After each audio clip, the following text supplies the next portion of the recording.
नमस्कार, मैं हूं शिवानी दुबे। आप देख रहे हैं द न्यूज बर्ड। आइए सबसे पहले नजर डालते हैं इस वक्त की हेडलाइंस पर। जोधपुर जिले में 10 विधानसभा क्षेत्रों के लिए भरे गए नामांकन पत्रों की संवीक्षा के तहत 7 अभ्यर्थियों के नामांकन खारिज हुए।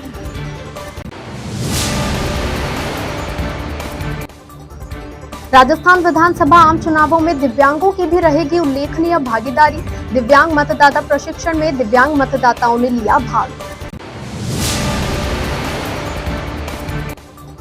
हाइफा हीरो को शहर विधानसभा प्रत्याशी पवार ने किया नमन। प्रतिमा पर माल्यार्पण कर प्रचार प्रसार का किया शुभारंभ।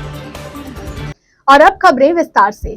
जोधपुर जिले में 10 विधानसभा क्षेत्रों के लिए भरे गए नामांकन पत्रों की संवीक्षा के तहत 7 अभ्यर्थियों में नामांकन खारिज हुए हैं। जोधपुर जिला निर्वाचन अधिकारी जिला कलेक्टर जोधपुर हिमांशु गुप्ता ने बताया कि लोहावत विधानसभा से नव भारत जागरण पार्टी के छोटमल, शेरगढ़ विधानसभा से राष्ट्रीय लोकतांत्रिक पार्टी एवं निर्दलीय के भवानी सिंह तथा राष्ट्रीय लोकतांत्रिक पार्टी की शिमला देवी, ओसिया के निर्दलीय सुरजाराम, लूणी विधानसभा से इंडियन पीपल्स ग्रीन पार्टी के चैलाराम, बिलाड़ा से भारतीय जनता पार्टी की गीता देवी, बिलाड़ा विधानसभा से निर्दलीय माया देवी के नामांकन खारिज किए गए हैं। उन्होंने बताया कि 10 विधानसभा क्षेत्रों में संवीक्षा का कार्य मंगलवार को हुआ। इसमें कुल 129 अभ्यर्थियों के नामांकन पत्रों की संवीक्षा की गई तथा 7 अभ्यर्थियों के नामांकन खारिज किए गए। इसके अलावा 122 अभ्यर्थियों के नामांकन सही पाए गए। आज सुबह जो प्रेस कॉन्फ्रेंस हुई थी उसमें जो नंबर ऑफ कैंडिडेट्स जो वैलिडली नॉमिनेट हुए हैं उसकी संख्या हमने 123 बताई थी, वो वास्तव में 122 है। टोटल जो कैंडिडेट्स थे स्क्रूटनी से पहले वो 129 थे। 7 कैंडिडेट्स के फॉर्म पूरे ज़िले में खारिज हुए, तो नंबर ऑफ कैंडिडेट्स जो अब हैं जो वास्तविक है वो 122 हैं, जिसकी सूचना एनकोर पोर्टल पे अवेलेबल है। मैं विधानसभावार जो कैंडिडेट्स हैं उसकी सूची, उसका जो नंबर है वो मैं आपको निवेदन कर रहा हूँ। फलौदी जो 122 नंबर विधानसभा है उसमें 16 कैंडिडेट्स हैं। लोहावट 123 नंबर विधानसभा 10 कैंडिडेट्स हैं। शेरगढ़ 124 नंबर विधानसभा उसमें 9 कैंडिडेट्स हैं। ओसियां 125 नंबर विधानसभा 8 कैंडिडेट्स। भोपालगढ़ 126 नंबर विधानसभा 7 कैंडिडेट्स। सरदारपुरा 127 नंबर विधानसभा 14 कैंडिडेट्स। जोधपुर 128 नंबर विधानसभा 13 कैंडिडेट्स। सूरसागर 129 नंबर विधानसभा 26 कैंडिडेट्स।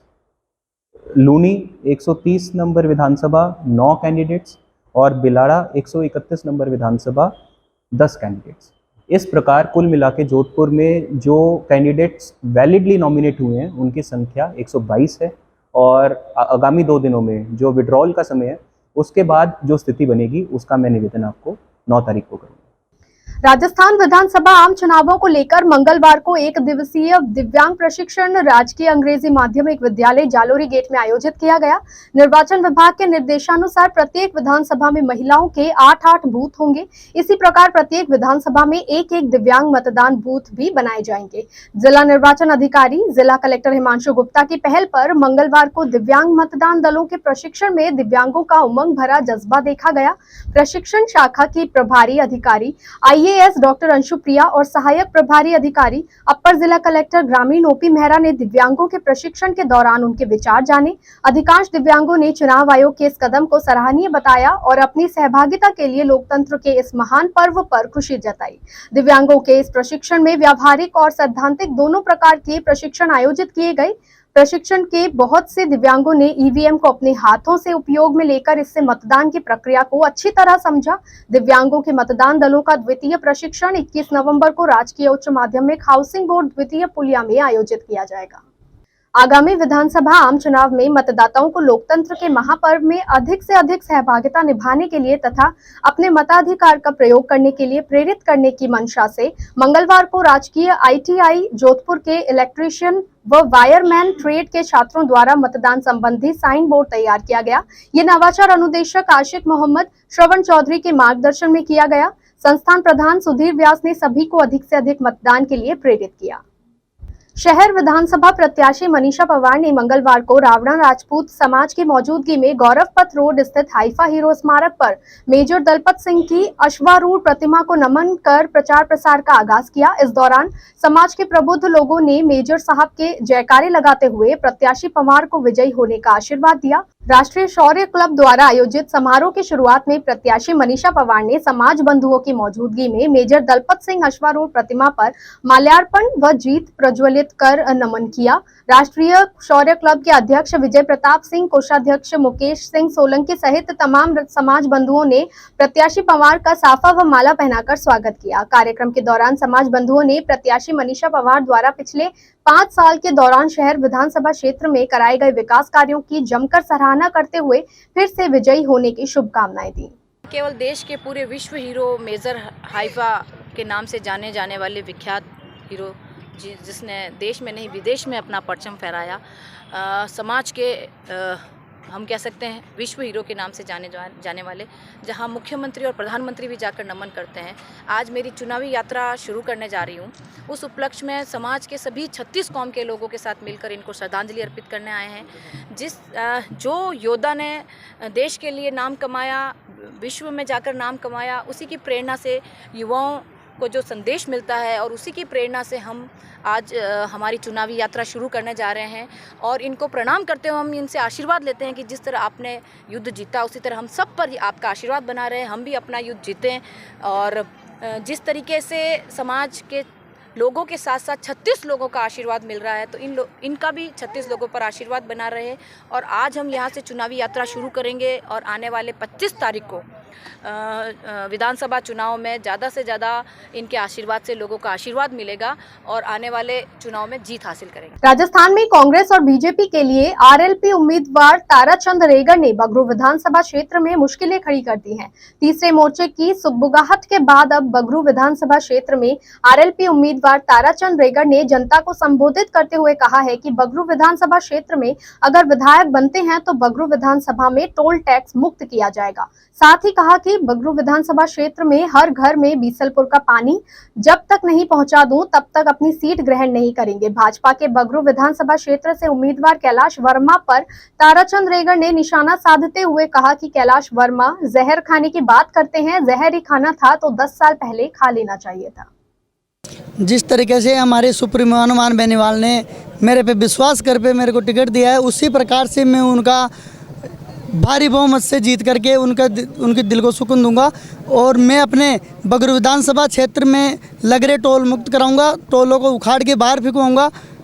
मेरा कहना यही है कि गरीब आदमी, बगरू विधानसभा का जो गरीब आदमी आसपास में रहते हैं, वो 400 रुपये कमाने के लिए 200 रुपये का टोल क्रॉस करके फिर दूसरी तरफ कमाने के लिए जाता है, तो 200 रुपये बचते हैं तो मैं उस टोल को बिल्कुल फ्री करवा के रहूँगा। उसके लिए चाहे मेरे को कुछ भी करना पड़े। दूसरी बात, हमारी विधानसभा के अंदर एक कलवाड़ा गांव आता है, उसके अंदर मेन रास्ता बंद पड़ा हुआ है कई दिनों से। उस रास्ते को मैं कैसे भी करके खुलवाऊँगा, चाहे से उस रास्ते को खुलवाने के लिए मेरे को गोली खाना पड़े, चाहे से जंग लड़नी पड़े, चाहे से कुछ भी करना पड़े, वो कार्य में सबसे। ताराचंद जी, अभी आपके बगरू विधानसभा क्षेत्र से भाजपा के जो उम्मीदवार हैं कैलाश वर्मा, लगातार वो इमोशनल कार्ड खेल रहे हैं कि वो जहर की पुड़िया खा जाएंगे, इसको लेकर क्या कहेंगे?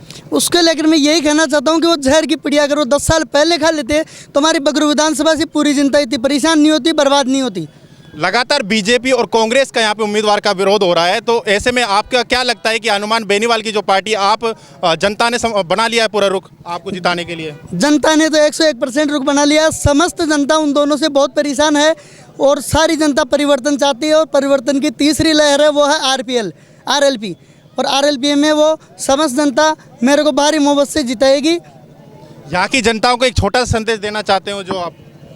मैं यहाँ की जनता को एक ही संदेश देना चाहता हूँ, अगर वो आरएलपी को वोट देकर समर्थन देकर ये बनाती है तो जनता के लिए आधी रात को भी अगर वो कॉल करते हैं तो मैं पब्लिक के लिए उपस्थित रहूँगा। यह है ताराचंद रेगर, जो कि बगरू विधानसभा क्षेत्र से आरएलपी की तरफ से उम्मीदवार बनाए गए हैं। लगातार उम्मीदवार से पहले भी यहाँ पर बहुत ज़्यादा लोकप्रिय हैं सुर्खियों में, क्योंकि इन्होंने अपने बिना पद के रह करके भी बहुत सारे कार्य किए हैं। जनता का पूरा समर्थन है कि जनता चाहती है कि एक ऐसी कैंडिडेट को चुन के लेकर आए जो हमेशा जनताओं के हित में 24 घंटे यानी 24/7 में जनसेवक के रूप में कार्य कर सके। मैं रघु गौर, कैमरामैन मिश्रा के साथ द न्यूज़ बर्ड्स जयपुर। प्रेरणा एक पहल विकास की ओर संस्थान द्वारा आयोजित प्रेरणा दीपावली शॉपिंग मेले का समापन मंगलवार को हुआ। मेला प्रभारी राखी व्यास ने बताया कि प्रेरणा शॉपिंग फेस्टिवल का 3 दिवसीय आयोजन किया गया था, लेकिन जनता की बेहद मांग और स्टॉल ओनर्स के उत्साह को देखते हुए 2 दिन और इस मेले की अवधि बढ़ाई गई थी। उन्होंने कहा कि महिला उद्यमिता को बढ़ावा देने के उद्देश्य से शुरू किया गया ये शॉपिंग मेला बहुत ही शानदार रहा और आमजन ने भी यहाँ जमकर खरीदारी करते हुए महिला उद्यमियों को प्रोत्साहित किया है। इस मेले के दौरान दीपावली को ध्यान में रखते हुए विभिन्न स्टॉल का आयोजन किया गया था, जिससे घर की साज सज्जा हेतु सामान, खान पान, कपड़े, पटाखे इत्यादि स्टॉल लगाई गई थी। नमस्कार सभी जोधपुर वासियों को। जैसा कि सभी को पता है कि प्रेरणा का दीपावली शॉपिंग मेला 3 नवंबर से शुरू हुआ था। हालांकि था वो 3 दिवसीय 3, 4 और 5 नवंबर, पर जनता की बेहद मांग पर उसको 2 दिन आगे और हमने चलाया, क्योंकि जनता की बेहद मांग थी। दीपावली शॉपिंग मेला प्रेरणा का इतना सुपर डुपर हिट रहा और प्रेरणा स्टॉल ऑनर जो है बिजनेस वूमेन, उनकी भी बहुत इच्छा थी कि ये 2 दिन और बढ़ाया जाए। तो हमारी जो अध्यक्ष है संतोष जी पुरोहित, उन्होंने जनता की बेहद मांग पर और महिला उद्यमी हैं उनकी बेहद मांग पर इस मेले को 2 दिन के लिए आगे और बढ़ाया। और जैसा कि आज 7 तारीख है, इस मेले का अंतिम दिन है और सभी जोधपुर वासियों को तहे दिल से धन्यवाद। तो उन्होंने इस मेले में आकर इस मेले को एक बहुत ही ऊंचे आयाम तक लेकर गई है जनता, तो तहे दिल से धन्यवाद। और आने वाला जो भी प्रेरणा का शॉपिंग मेला होगा, चाहे वो होली का हो, चाहे रक्षाबंधन का हो, चाहे दीपावली का हो, आपने अभी तक जिस तरीके से सभी जोधपुर वासियों ने सहयोग दिया है, आगे आने वाले मेले में भी हम उम्मीद करते हैं आप इसी तरीके से हमें सहयोग प्रदान करेंगे। किस प्रकार का आयोजन किया गया है यहाँ पे? हमारे यहाँ जो दीपावली शॉपिंग मेला है, ये 58 स्टॉल्स का बड़ा मेला था, जहाँ पर एक ही छत के नीचे आपको ऑल ओवर सभी आइटम अच्छी क्वालिटी में और बहुत ही रिजनेबल कॉस्ट में मिले थे। और इस जो हमने 2 दिन आगे बढ़ाया है, इसके लिए हमने किसी से भी एक्स्ट्रा शुल्क नहीं लिया। ये बहुत ही अच्छी बात अध्यक्ष ने कही है और वाकई में ऐसा शायद ऑल ओवर इंडिया में, ऑल ओवर वर्ल्ड में भी नहीं हुआ होगा। तो इतनी बड़ी एग्जीबिशन निःशुल्क देना, ये प्रेरणा संस्था के अलावा कोई नहीं कर सकता। आपका परिचय? मैं मेला प्रभारी राखी व्यास, प्रेरणा संस्था। जोधपुर के शास्त्री नगर स्थित लाछू कॉलेज में मैग्नम ओपस सप्ताह का भव्य आयोजन किया गया। प्राचार्य रोहित कुमार जैन ने बताया कि इस सप्ताह के अंतर्गत जस्ट जैज कार्यक्रम आयोजित किया गया, जिसके अंतर्गत विभिन्न सांस्कृतिक गतिविधियों, समूह नृत्य, लघु नाटिका, rangoli, mehndi, face painting, poster making, एकल नृत्य, समूह नृत्य, एकल गायन, समूह गायन की कुल 33 प्रस्तुति हुई। कॉलेज के न्यूज मीडिया प्रभारी डॉक्टर संदीप अरोड़ा ने बताया कि सांस्कृतिक प्रस्तुतियों में छात्राओं ने भरतनाट्यम, पंजाबी एवं बॉलीवुड सॉन्ग पैरोडी पर शानदार नृत्य कर दर्शकों का मंत्रमुग्ध कर दिया। कार्यक्रम का संचालन यशवंत, खुशी थानवी, विकास, केशव व प्रियांशी ने किया। राजस्थान विधानसभा चुनाव 2023 के चलते सभी पार्टियों के प्रत्याशियों ने चुनाव प्रचार प्रसार आरंभ कर दिया है। इसी के चलते शहर विधानसभा भाजपा प्रत्याशी अतुल भंसाली ने आज शहर के भीतरी क्षेत्र में चुनाव प्रचार प्रसार किया। प्रत्याशी अतुल भंसाली ने शहर के भीतरी क्षेत्र में स्थित बोरों की पोल, भीमजी की हथाई आदि क्षेत्रों में जनसंपर्क कर अपने समर्थन में वोट देने की अपील की। अतुल भंसाली ने बताया कि प्रधानमंत्री नरेंद्र मोदी ने देश के विकास के लिए सदैव त्याग और समर्पण की भावना रखी है। उसी को ध्यान में रखते हुए शहर के विकास हेतु भारतीय जनता पार्टी के सभी कार्यकर्ता समर्पित हैं। उन्होंने बताया कि चुनाव प्रचार प्रसार के दौरान घर घर जाकर जनसंपर्क कर बुजुर्गों का आशीर्वाद लिया एवं सही प्रत्याशी को चुनने की अपील की। इस दौरान पूर्व नेता प्रतिपक्ष राजेंद्र बोहरा, खांडा फलसा मंडल अध्यक्ष महेंद्र छंगानी, पार्षद सुरेश जोशी, धीरज सेन, मधुमती बोड़ा सहित बड़ी संख्या में भाजपा कार्यकर्ता मौजूद रहे। मेरे लिए शुभकामना है कि अतुल जी जो है भारी मतों से विजय हुए और मोदी जी के जो है नेतृत्व में जो देश विकास कर रहा है और अंतर्राष्ट्रीय स्तर पर जो है ख्याति प्राप्त हो रही है, तो मोदी जी ने 9 सालों में जितना किया है और कमल का जो है आगे भी कमल का फूल खिले और देश की जो है प्रगति में जो है और अतुल जी उनके योगदान देवे। और सभी मैं पब्लिक से निवेदन करता हूं कि भरपूर मात्रा में सहयोग करें और जाके जल्दी से जल्दी वोटिंग का जो है घर में नहीं करें। गदियों की गली और बोरों की पोल, जो कि जोधपुर की संस्कृति का हृदय क्षेत्र है और यहाँ सुबह 4 बजे से जय श्याम के नारे लग के लोग जन जागरण में लग जाते हैं। उस पवित्र स्थल पर आज भारतीय जनता पार्टी के हमारे सर्वश्रेष्ठ कार्यकर्ताओं के साथ और पूर्व में नेता प्रतिपक्ष राजेंद्र जी बोरा, लालजी बासा और पूरे मंडल अध्यक्ष छंगानी जी, यहाँ के स्थानीय पार्षद मधुमती बोरा जी, अपने छोटसा बेनीवाल जी, लक्ष्मीनारायण जी, दिनेश जी, इन सब और हमारे माधव सिंह जी, कविता जी, कृष्णमूर्ति, सभी, दिनेश जी बोरा और सभी ज्येष्ठ एवं श्रेष्ठ कार्यकर्ताओं के साथ आज सुबह से घर घर जनसंपर्क, क्योंकि हमारे मोदी जी ने एक ही कहा, जब वोट लेने हर एक के घर जाके एक बार उनको प्रणाम करके आना है और हर घर में कमल खिलाना है। राजस्थान में हर विधानसभा में कमल खिला के 2023 और 2024 की डबल इंजन सरकार कैसे बने उसके बारे में राष्ट्रवाद की सोच के साथ जो चिंता करनी है। और जन जागरण का ये अभियान है, ये कोई राजनीतिक अभियान नहीं है, ये हिंदुस्तान के उत्थान का अभियान है। और हिंदुस्तान पूरे विश्व में राष्ट्रगुरु कैसे बने, एक देश इस मार्गदर्शन पूरे विश्व को कैसे दे, वसुदैव कुटुंबकम की जो भावना के साथ मोदी जी ने पिछले 9 साल से जो काम किए हैं, हम हर घर में मोदी बनके और सारे कार्यकर्ता हर घर में अतुल बंसाली बनकर घर घर हम वोट मांग रहे हैं और लोगों का आशीर्वाद और माताओं का आशीर्वाद, क्योंकि मोदी जी ने पूरे विश्व के अंदर पहली बार हुआ है कि ऐसी कोई गवर्नमेंट है जिसने 33% विधानसभा और लोकसभा के अंदर सर्वश्रेष्ठ जो पंचायत है देश की और राज्य की, वहाँ पे 33% महिलाओं का आरक्षण सुनिश्चित किया है। तो इस वजह से हमारे को जिस प्रकार से महिलाओं का और माताओं और बहनों का जो आशीर्वाद प्राप्त हो रहा है वो अविस्मरणीय है। और उनकी एक ही मांग है, आप जीत तो गए पर जीतने के बाद चौसरा जरूर एक बार पहनने आओगे। अब जीत और नहीं जीत वाली बात तो खत्म हो गई, अब तो वो चौसरा कब पहनने आओगे उस बात के लिए उन सब की एक हमारे को भलावना मिल रही है। और अब अंत में मुख्य समाचार एक बार फिर से। जोधपुर जिले में 10 विधानसभा क्षेत्रों के लिए भरे गए नामांकन पत्रों की समीक्षा के तहत 7 अभ्यर्थियों के नामांकन खारिज हुए।